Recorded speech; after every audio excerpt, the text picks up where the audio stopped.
વાત કરીએ ટેટ 1 અને 2 પાસ ઉમેદવારો માટે મહત્વના સમાચાર, જેમાં વર્ષ 2023માં લેવાયેલી ટાટની પરીક્ષાના પરિણામના આધારે થશે ભરતી।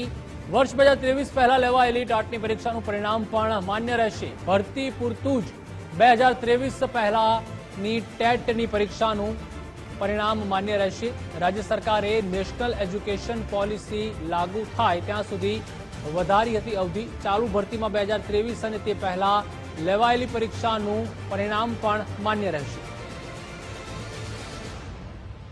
તો જે રીતે ટાટ 1 અને 2 પાસ ઉમેદવારો માટે મહત્વપૂર્ણ સમાચાર, જેમાં વર્ષ 2023માં લેવાયેલી ટાટની પરીક્ષાના પરિણામના આધારે ભરતી થશે। વર્ષ 2023 પહેલા લેવાયેલી ટાટની પરીક્ષાનું પરિણામ માન્ય રહેશે। ભરતી પૂરતું જ 2023 પહેલાની ટાટની પરીક્ષાનું પરિણામ માન્ય રહેશે। રાજ્ય સરકારે નેશનલ એજ્યુકેશન પોલિસી લાગુ થાય ત્યાં સુધી વધારી હતી અવધિ।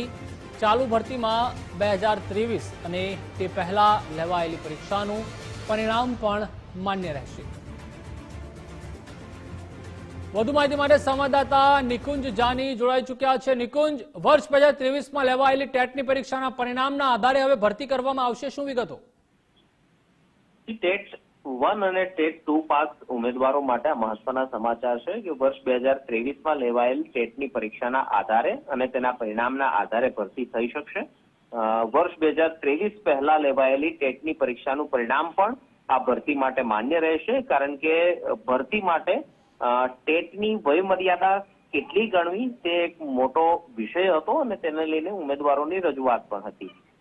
ચાલુ વર્ષના ભરતીમાં 2023 પહેલાની ટેટ પરીક્ષાનું પરિણામ માન્ય રાખવા માટેનો નિર્ણય જે છે તે લીધો છે અને રાજ્ય સરકારને ટેટનું પરીક્ષાનું પરિણામ 5 વર્ષ અને નેશનલ એજ્યુકેશન પોલિસી લાગુ થાય ત્યાં સુધી વધારાની અવધિ જે છે તે વધારવા માટેની રજૂઆત હતી ને આ અવધિ જે છે તે વધારીને માન્ય રાખી છે। એટલે કે ચાલુ વર્ષમાં 2023 અને તે પહેલા લેવાયેલ પરિણામ એટલે કે ટેટ ટાટનું પરિણામ જે છે તે આ ભરતીની અંદર માન્ય રહેશે અને ચાલુ વર્ષે જે વિદ્યા સહાયકો માટે રાજ્ય સરકારે શિક્ષકોની ભરતી માટે જે જાહેરાત આપી છે તેમાં 2023માં લેવાયેલ અને તે પહેલા લેવાયેલ ટેટ પરીક્ષા જે છે તેનું પરિણામ માન્ય રાખવામાં આવશે।